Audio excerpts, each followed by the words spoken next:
Dr. Ruth Anderson and Sue Broome here for Messages from Your Loved Ones. What this is, and we're glad you're here, what this is that Sue and I sit with you in the energy of somebody that you have loved or lost. And I can see already that Wi-Fi is being a little sluggish today, but we're just going to keep moving. And Sue will pull up a card that she has created, and the right one will pop up. It always does. And Sue, do you want to show your cards? There we go. Oh, I just did, sorry.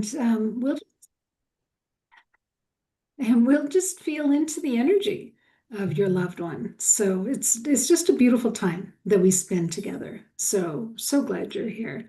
I am going to put a message here on Facebook letting folks know that they can come in and share the name of a loved one. Sue's sharing out, so Yep. we'll see. We might have somebody on with us already. Yeah, I wish my computer wouldn't do this craziness. Actually, you know what? I can close Facebook because I can't do anything about the people that show up anyway. So let's see if that makes a difference. I just can't close my Zoom. Oh, interesting. Okay. Okay, Julie Ann Guthrie Smolson. I would like a reading from my loved ones, please. Anyone that wants to give me a message. I miss Julianne. Okay, I'm glad you're here, Julianne. Thank you. And let's see. Let's see what we get. Mm. Oh, and Debbie Shoemaker here is here as well. Glad you guys are here today. Thank you.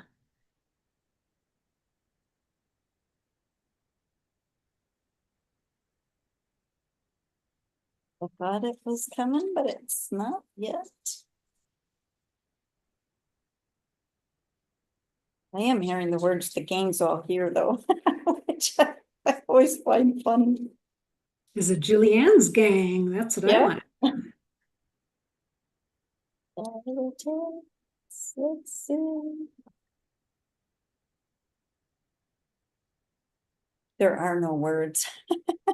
It's funny because it's like, yeah, the gang's all here. The room is full. That's what it kind of feels like, the energy of so many, but it feels like it's angels, it's guides, it's loved ones, it's the galactic friends, it's all of the above. And I feel like there are no words is it, because when there's so much energy in the room, when there's so much, you know how when even people that you can physically see, you can see a smile on their face or whatever, but this, it's like you can feel the electric energy in the air is what it feels like. So yeah, there doesn't have to be any words, because is your hair standing on end? Is are you getting goosebumps? All of that. It feels like there's just so much energy, and it doesn't feel so overwhelmingly intense. It feels like it's wow, does that feel good kind of energy. So I love it. Julianne, what I'm getting, it was interesting because the first thing that I saw was like a compact home. So maybe like a patio home or just compact. And I thought, well, it's feeling female, like a grandma-ish figure. It doesn't always have to be a grandma, but this feels kind of like a grandma-ish. And I started smelling like cookies, baking, but then I thought, I don't know that that's right because she handed me store-bought cookies and laughed. And I thought, oh, isn't that interesting? It's so kind of like a joke, almost like spraying cookies smell, but here's the store-bought ones. I mean, it was really very clever. Lots of flowers, definitely feels grandma-ish. But what I want to say is I really do believe that when we transition and we're on the other side, we get to create what we want our home to be like and who's going to be there with us. And if we're fishing or we're golfing or we're gardening or whatever. And she doesn't need a lot of space. She's going compact, but it's delightful being with her because not only is she generous and warm, but she's funny. I don't know. That's just what I got. So, Julianne, I would love to know if you got anything from anybody you were maybe thinking about. That's fun. Yeah, love that. Um, and Debbie Shoemaker. Oh, but that's interesting, Sue, because you and I was saying before, I wonder if we're going to talk about grandmas. Do you remember Yeah, you said yeah, that? And you said, we'll talk about it if it comes up. And kind of that's what I'm feeling. Like it just came up. yeah. No, I caught that as soon as you said grandma. Really? Like, okay. I just thought of that. Hmm. So when we're done talking with folks, I do want to spend a few minutes and just pay a little tribute to our grandmothers. So Debbie Shoemaker, my brother Doug. Hmm, I'm sorry you lost your brother. And Julianne makes cookies. I love it. I think she was baking or cooking last time we were on. Is that right? I think so. Okay, Debbie Shoemaker.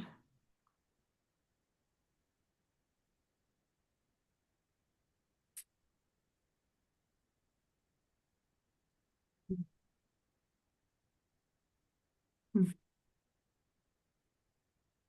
Forgiveness is important. Hmm. hmm.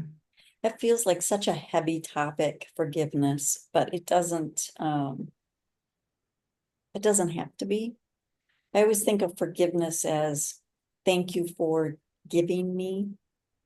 Thank you for giving me the opportunity, or thank you for giving me the gift of, whatever, or thank you for giving me.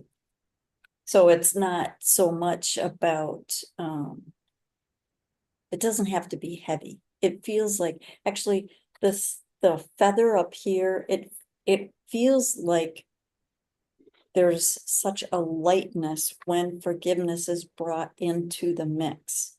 And it feels like it's coming from both sides. So I don't know if there was, turmoil or something. I think about my brother, my brother was such a shit. Steve, that passed away a few years ago.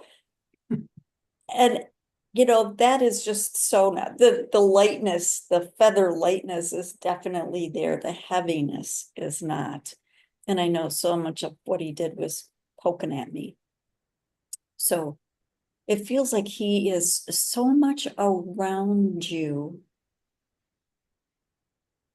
on like a regular basis. On he sends you signs, he sends you messages. There's things that come up throughout your day, even when you hear, it's like different things that we can hear. And with a name like Doug, if somebody's talking about digging a ditch and they say, yeah, I dug a ditch, Doug, it's like, oh yeah, because sometimes we don't make that connection.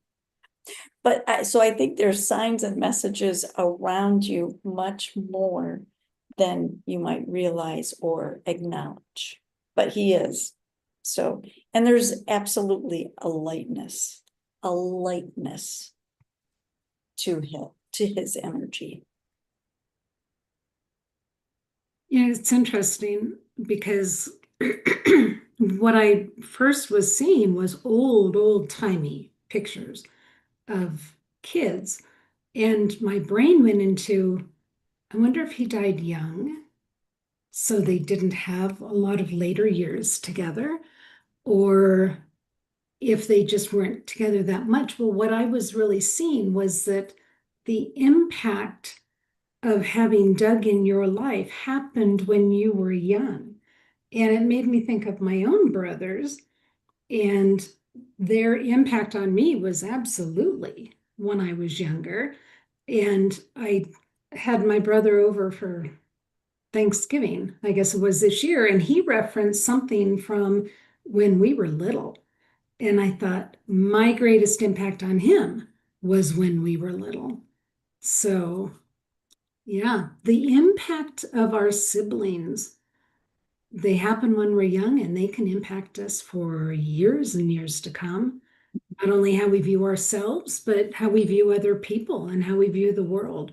So, yeah, I would be curious to know what impact Doug's presence in your life left on you.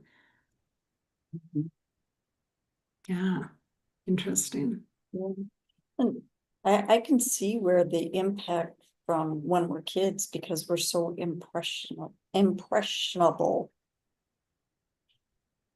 Well, and they're the people you see the most often, like it or not. Yeah. He took my doll. Or whatever, or smashed my bike. Yeah.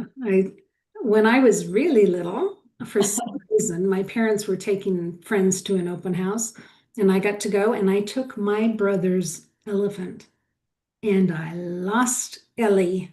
Oh no. I paid for that one for quite a while. Yeah, should not have had Ellie in the first place. Yeah, That's funny. yeah. But it feels like there really is a connection with Doug. Mhm. Absolutely. Yeah, like I said, the forgiveness seems really heavy, but it felt like such a, a lightness to his energy is what I was getting. I'm I'm seeing like a clock that's just going back and back and back and back and back, which I'm choosing to see as you two were together before you came into this earthly planet. And I really do believe that we connect with our soul peeps and we decide what role we're going to play for each other when we're here in this realm. So, yeah, I think you were with him for a long time. Okay, Debbie said, we were good friends when we were young and he teased me a lot. He liked to scare me. He passed just a few years ago. Yeah. How lucky you were to have a loving relationship with your brother. That's really cool. I don't believe you're done with him, Debbie. I think when you transition, you two are going to be right back together, thick as thieves, and figuring out what you're going to be next time when you come in. So, yeah, yeah, you're fortunate. So, okay, we don't have any other folks on with us just yet, Sue. So tell me about your grandmothers. I don't know that I've ever heard about your grandmothers. Well, Grandma Broome, she she was the one that had more of a messy house, piles of stuff, and it's like, I guess I kind of take after Grandma Broome more than the other grandma. Oh, but their house was very small. They had 5 kids. I don't know if all of them lived, it was a 1 bedroom downstairs.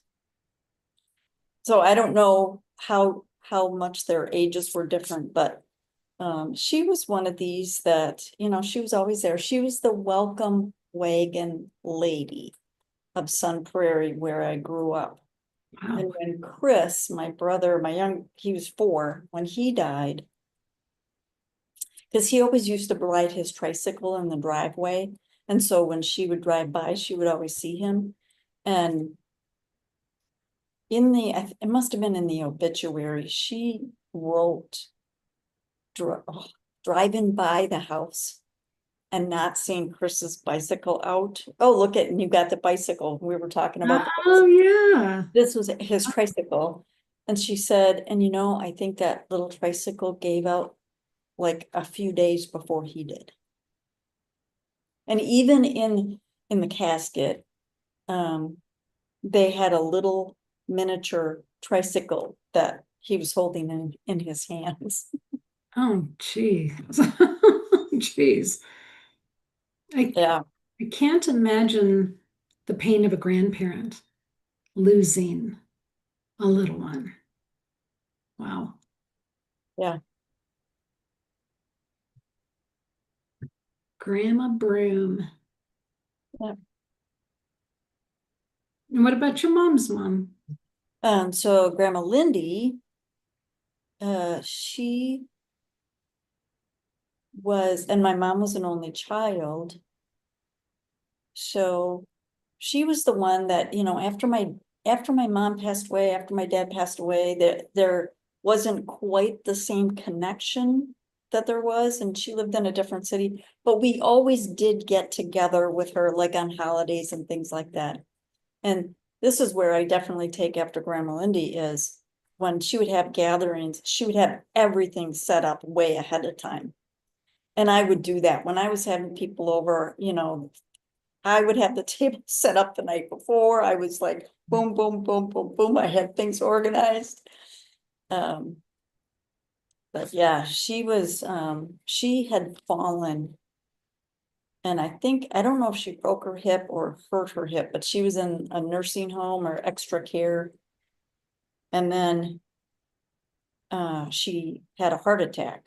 So that was, that was how she actually died. But yeah. But when she was the last few years, I talked to her every single day, or at least, there was some touch point where I called her or she called me every single day. And I think the last couple years we, just even for a couple minutes, but That's really sweet. Yeah.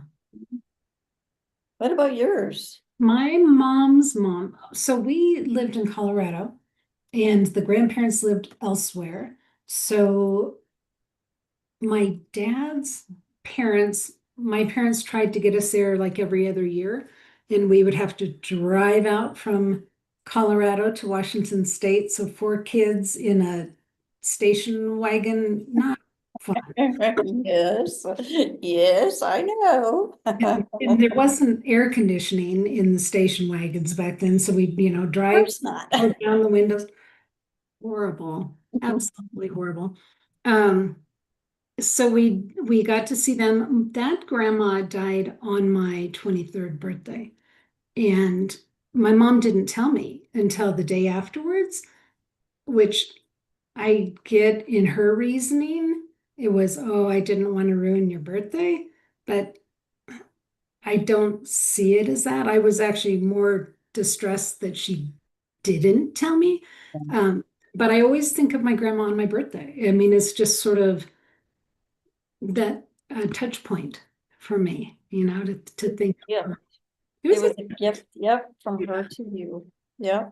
it really was. One of the fun things about that Grandma Ann, she was really quite proper.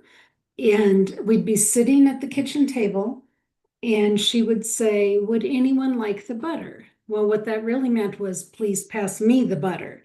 So we just learned how to interpret what she was saying. That's funny. Mhm. Yep. Yeah. She had the best hugs. She was one of those big hug lady, and you just kind of got lost in her bosom. She's so loving in that way. And then my mom's mom, Baptist, my grandpa was Baptist minister, but I never got to meet him because he died before I was born. And my grandma was quite prim, and we didn't see much of her. But I do remember she came to babysit the four of us while my parents went to Europe, which might have been maybe not the best choice because, she was older at that point and was not used to four kids, one of whom was driving, and the other three who got the mumps while she was there. Oh, no. And the one that was driving hit the garage with I mean, just like everything that could have gone wrong went wrong. So she thought she was going to have every day just sitting watching her soap operas while we were at school, and all three of us were home sick. So Oh, was, yeah. Okay. it was not at all good for anybody. So yeah, I don't have many recollections of her. Yeah. But my mother, of course, carried a lot of her. Mhm. So we kind of got her through my mom, but and now my aunt, my mom's sister. Yeah. So Debbie said, "You're so lucky to have experienced grandparents. Mine all passed before I was born." Wow. Absolutely. Yeah.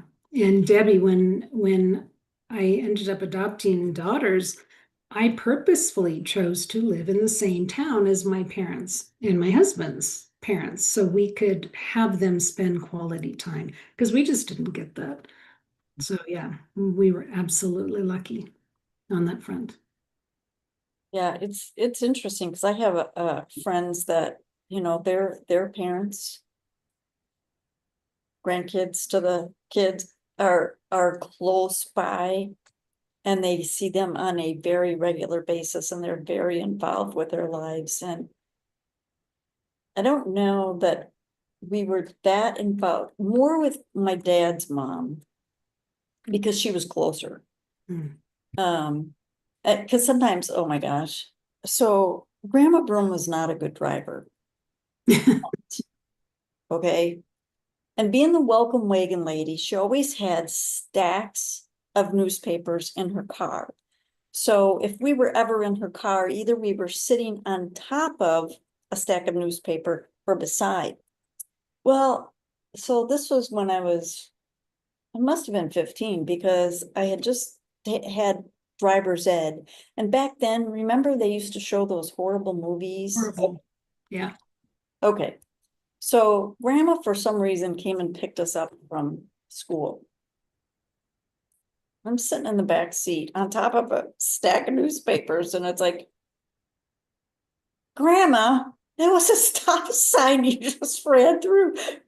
And I don't remember what other kid was in the car with me, but it's like, hey, hang on. You just like, Grandma, that was a stop sign. You didn't stop.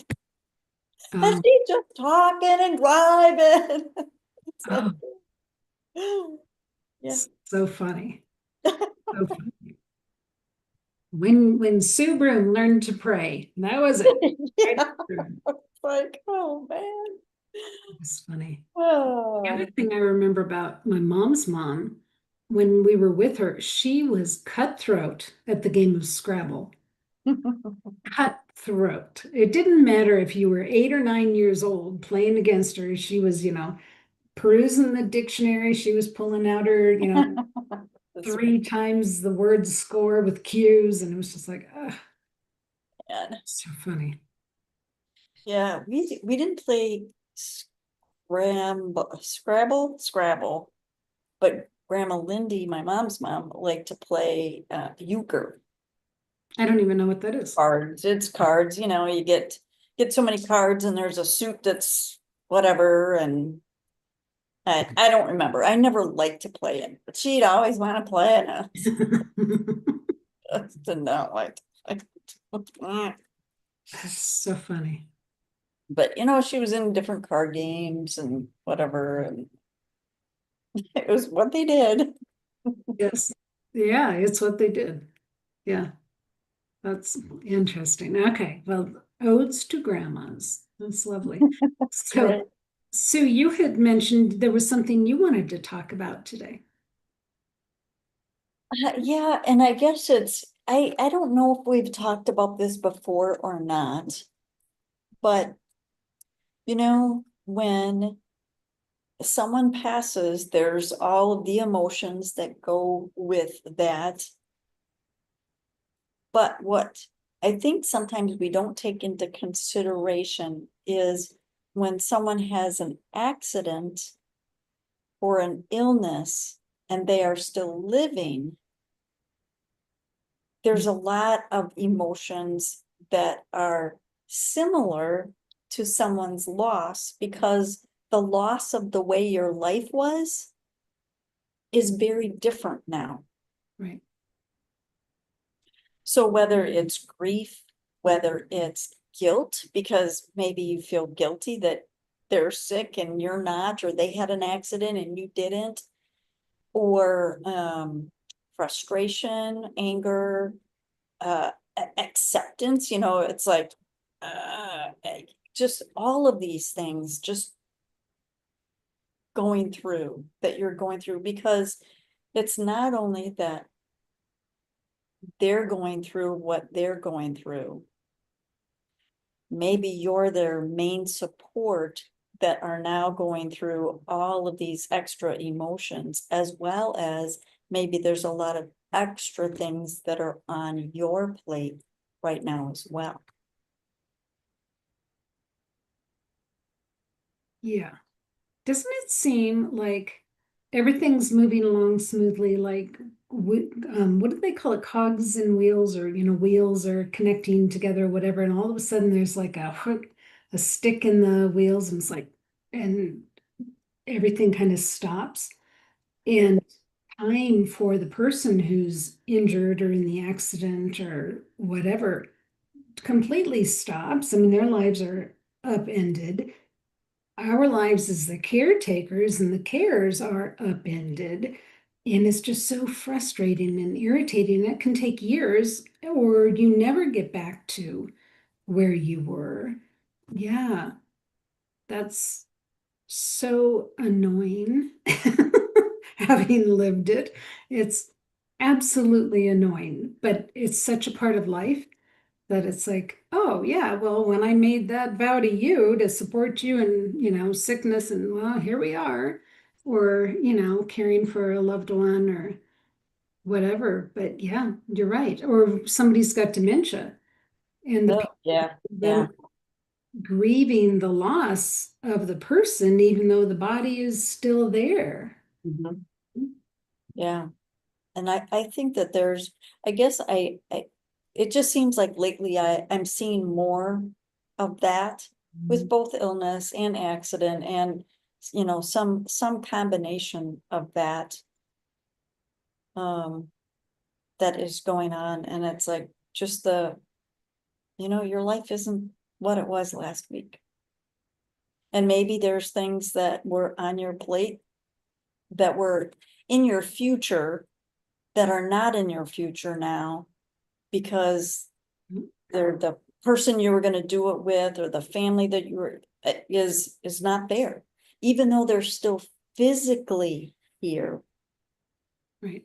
They're not there in some way, shape, or form. Yep. Well, and that's really hard. First of all, Julianne said that's true. So I saw that she said, I was so angry when I realized I had to step in and take care of my grandparents and all that they went through. Yeah. She said, I saw the transition of mental status to it was rough and it took years to recover. Yeah. Yeah. Yeah, and you think about, okay, yeah, maybe they're the anger and the guilt, and it's like, because my life is all different now because of this situation that I didn't ask for. We were supposed to spend and grandma and grandpa, they're supposed to just go peacefully in the night. What's going on? Right. What do you mean nobody else will take care of what? Yeah.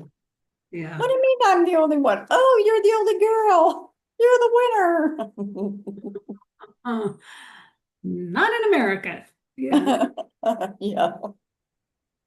Well, and I kind of joke with with different people. It's like, yeah, that's why my mom and dad didn't stick around, because they knew that I was not going to be taken care of them in their old age. So they decided to book on out of here. I mean, not to make light of it, but Right.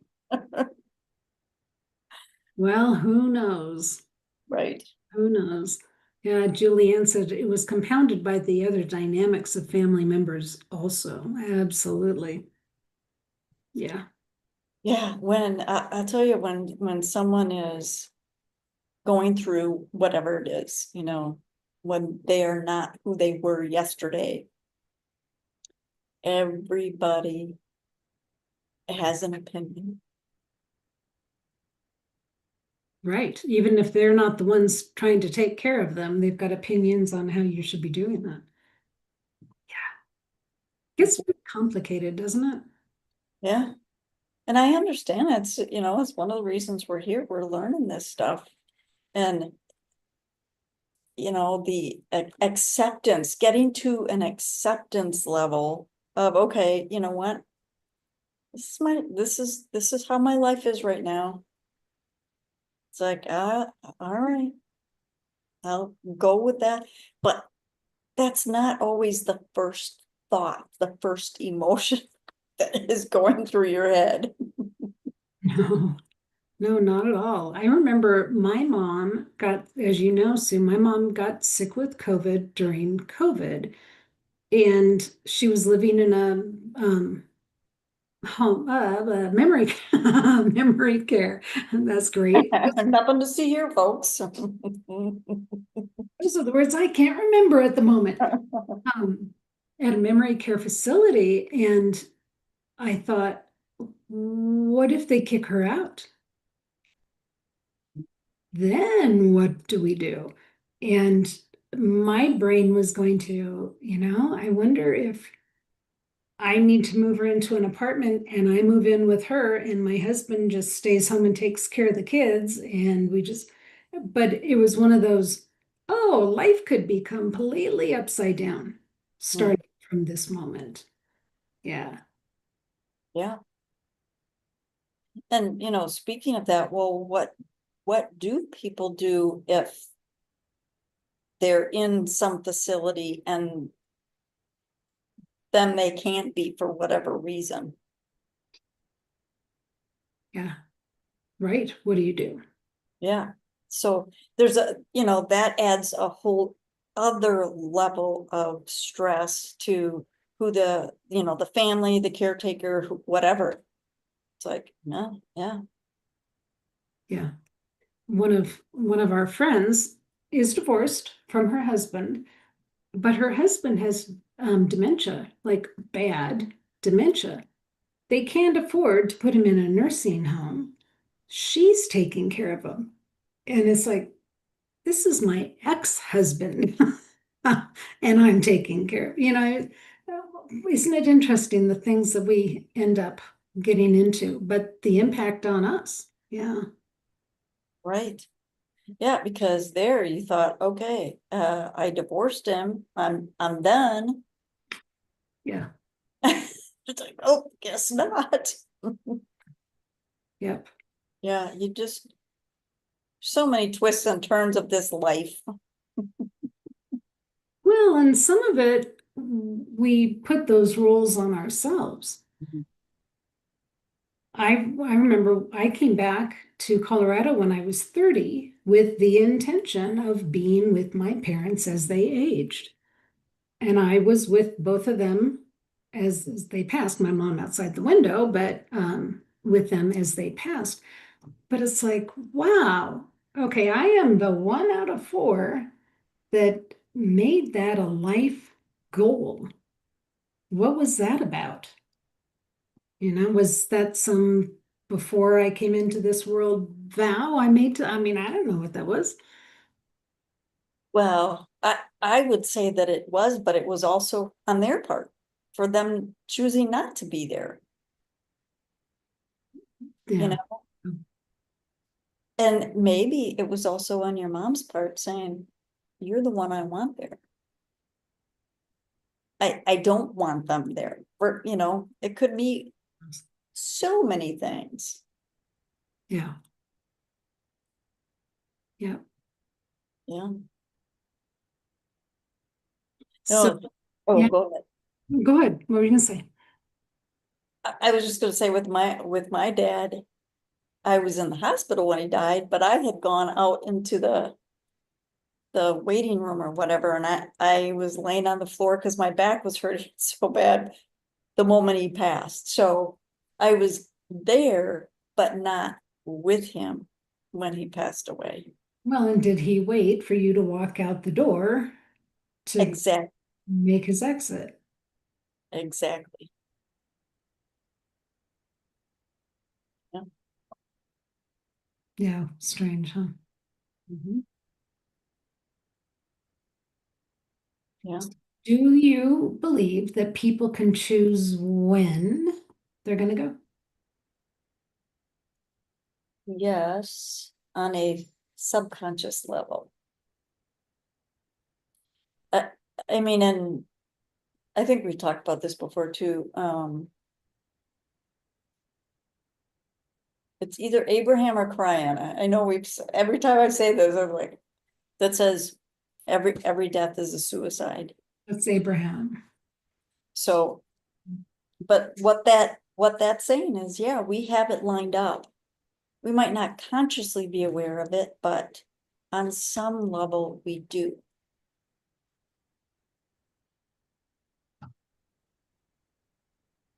Yeah. And that's a tough one for people to, but it's like I look at my mom because she was so young, and she had 4 kids here. She had one on the other side, but 4 kids here and young. I mean, because Mike would have been 8, 7. I think he was 7 years old. So young. And I think about that. Yes, I believe it was difficult for her to leave. I also believe that she wasn't planning on coming back again. And I had in my head afterwards, I I think that it was a very difficult time for her going through, you know, um, debating whether to leave at this point with these kids. I think she was supposed to leave, but I think it was like, you know, I don't want to leave because there's 4 kids. But, and I think it was a very difficult decision. However, I do feel that it was one of her exit points, and I still don't feel that she's coming back. At least not at this point in time that I feel. So, So when Sue talks about exit points, um, some people say 9, some people say 5, some people might say it's an unlimited amount, but that there are times in our lives when we're given that from a soul place opportunity to say, yeah, I'm ready to go, or no, I really want to stay. And some people would say, well, if there's 9 and you're on your ninth one, it doesn't matter if you want to go, it's time to go. And that all of these times were pre-built in. I can't think of the right word. Um, I reference particular time, a gentleman was riding a motorcycle on the freeway, not a cloud in the sky, and he was hit by lightning and killed, right? So it was like, oh, it was clearly his time because that makes no sense whatsoever. Zach is asking, are we always to understand that when a loved one passes, that that was their time? So it was in their contract, or are there exceptions, mistakes, or wrongful exits that should be accounted for? I see it that when they leave, they were meant to leave then for their soul's journey. No matter how many people it crushed along the way. Yes.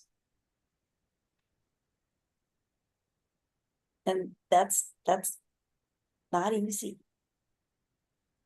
But I think, we set it up ahead of time. There's a book by, I think it's Robert Schwartz, called The Path, Soul's Path. And he's got another book.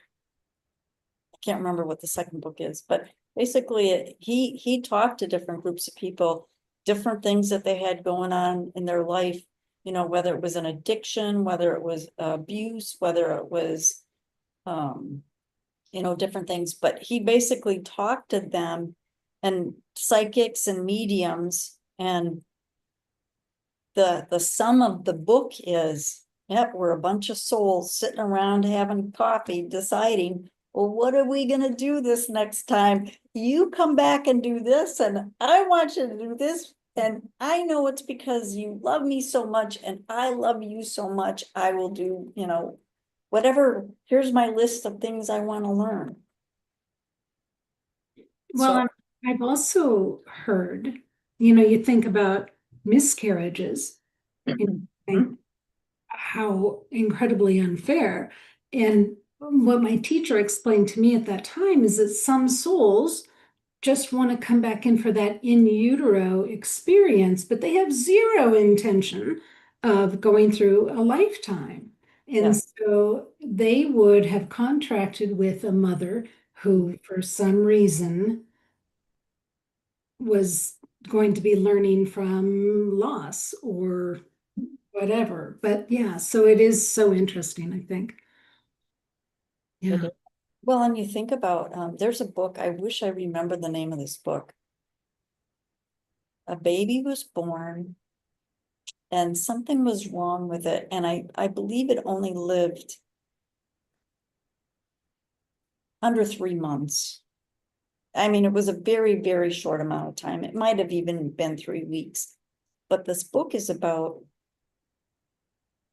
what the journey was for the mother and what a blessing that child was, and how much they, and I'm getting such chills, but how much they learned from that short amount of time.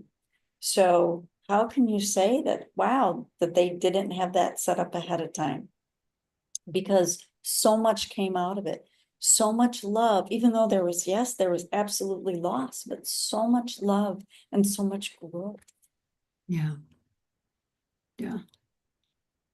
I think there's so much that we don't understand about the soul's journey and the soul's purpose and how that all works. I can't wait to get all the answers when I step through those pearly gates. Yeah, I think we already all know the answers to all of these things. I think we just don't remember them. But That's right. We just don't remember, but the information or the knowledge, the wisdom, the knowing, it's there. yeah, Yeah. so as unfair as it feels to have a little brother with cancer or a loved one get in an accident or be hit by a drunk driver or whatever, it just does feel unfair, and there's just so much we don't understand about each soul's personal journey. Yeah. Well, and so think about this. You said like say that a motorcycle accident where the um the motorcycle driver passes and their organs are, you know, sent to other people, Right. and the impact that those organs are making on all the people that they went to. So maybe that was what they wanted to learn, the gift of giving in a different way. You know, we certainly went, it's like, what? But yeah, because there's so much memory that is held in the cells, especially of the heart, you know, so you think about the cell memory that's being passed on to the next person. I think that's so fascinating. Absolutely. Yeah. I mean, you hear about the person that got an implant and all of a sudden they like tacos and, didn't used to like tacos. I just think that's the coolest thing ever. Yeah. Yeah, there was a book I read probably 25 years ago, and it was about just woman, she was a dancer, and she had some lung, it was lung and heart, because it was at the time when they were just starting doing lung and heart transplants. And she ended up getting it, I think it was a motorcycle accident that she got from a young guy. And it was after that she started liking beer and hamburgers. And she was like a ballerina dancer. It's like, what? But as it progressed, I mean, she started having other memories of him. Like he would come to her in dreams and stuff. And then she did end up meeting his family. And so they were, a part of each other's lives. But it was like, so you think about, yeah, all the memories that she was now getting, and all the new lights, hamburgers. Yeah, it's not crazy. Julianne said, my brother had bone transplant from an ex-military person. She said, oh my word, he became a little different, very military-like. Oh, wow. That, that's just crazy, isn't it? Yeah. Yeah. Well, But our cells are so amazing. right. And our energy doesn't die. Right. Yeah, very cool. Yeah. Very different topic. So, um, my husband and I've been talking about wills and having to do with death and transition. And his thought was, oh, I want to take care of my nephews and, the daughters and all of that. And so he thought, well, if I set aside some money now, and then in 50 years, they'll find out about it. Keep in mind, my husband is old, right? I mean, so he won't be here to experience that with them. But in 50 years, then they'll remember me because they'll, get this money. And I said, wouldn't you rather experience that with them? I mean, 50 years is forever from now.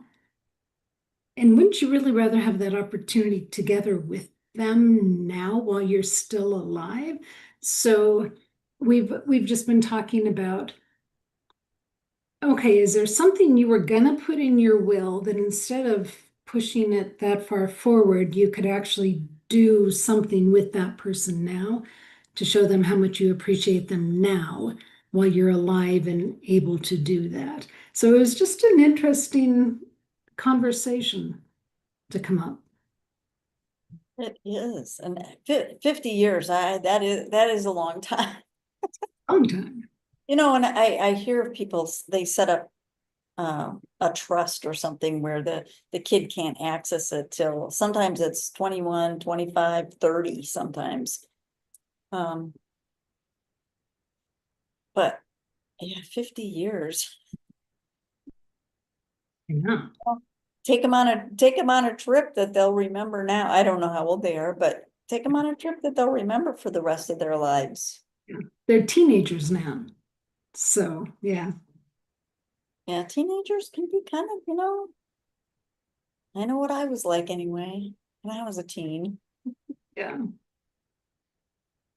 But I thought, what an interesting thing for them. I mean, who knows? They may not even be around because Yeah, they like 67 years old. They may not be around. So it's like, well, that seems like a waste of a future memory. Like, pay it forward. Don't just wait. yeah.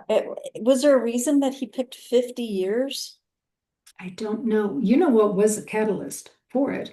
He went to his 50-year high school graduation. There were like 300 kids in the class. 60 of them are dead. It was a lot. And apparently, from the actuarial tables, it's right on time. It's right on cue. So I think that's when he went, oh, I'm not getting out of this alive, right? And how am I going to leave a mark for folks that I love in the future? But I think that's how that started. but to lose 60 classmates is huge. Yeah. Huh. I don't, I was talking with one of my classmates a couple years ago. Because she was in charge of the whatever anniversary, I don't know what anniversary are we on for high school. Whatever that was. And she did have, she knew, at least there was a bunch that she couldn't track down, but she also knew there was some that had passed away. But I don't think it was that high of a percentage, but maybe, I don't know, maybe it was. Yeah, I think it is. And I graduated with 2,900 kids, so I would be afraid to see what our numbers are. Yeah. Okay, Zach said, I just believe the ICU could have done more for her, but at the same time, might she have used their negligence as a decision for an out? Contemplated, weighed, and executed, feeling she did her best. Zach, I would say absolutely. She might have done that. I don't know if it was a wife, a sister, a daughter, um, whoever that you're talking about. Well, again, we were talking about my mom a few minutes ago. When she got COVID, she checked out. She wasn't that sick. She didn't have a fever. She wasn't that sick, but she chose that time to stop eating, stop drinking. She took that out. I firmly believe that. So how many people that took the COVID test used that as their exit point and did exactly what your mom did? Yeah. This was Zach's mother that he's talking about. Okay. Yeah. My mom was 90 and she was done. She didn't want to be around anymore. And actually, 5 years before that, she had said, I think I'm done. And I was like, okay. So she was waiting, She was waiting. waiting for something to come up. Yeah. Yeah, some legitimate way. And Yeah. even with dementia, she was able to make that choice. And I remember, and it was at the time we couldn't go in because of COVID. So looking through the window at her in memory care, and they put drink in her mouth. She grabbed the cup and spit it back out. She knew darn well what she was doing.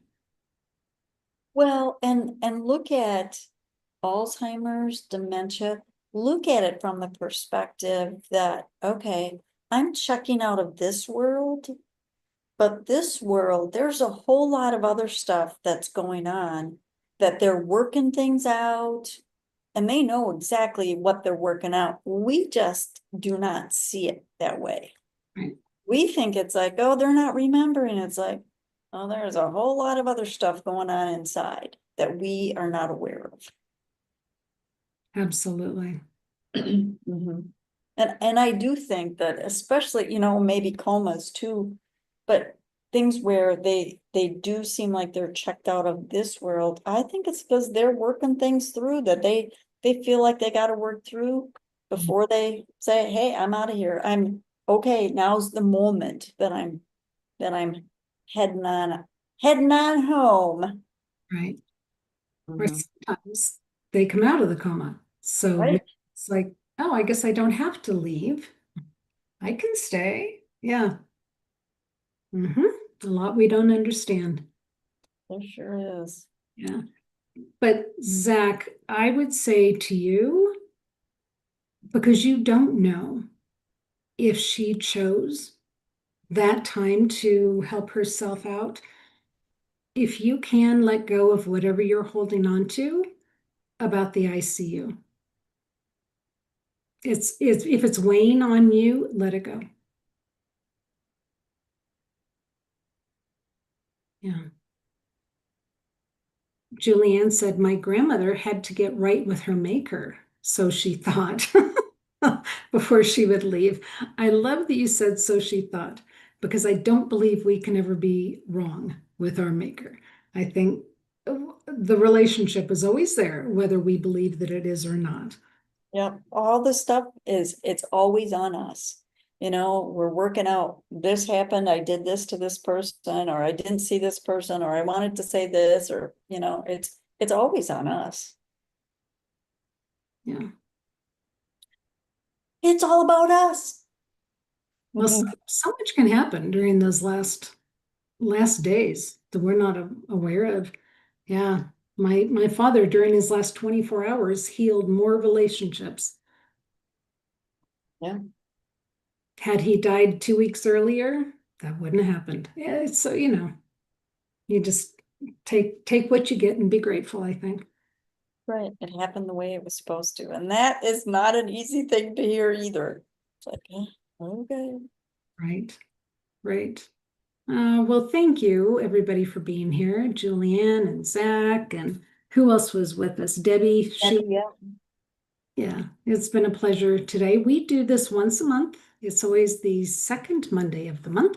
So that puts us to, yikes, October, Over 13. October 13th.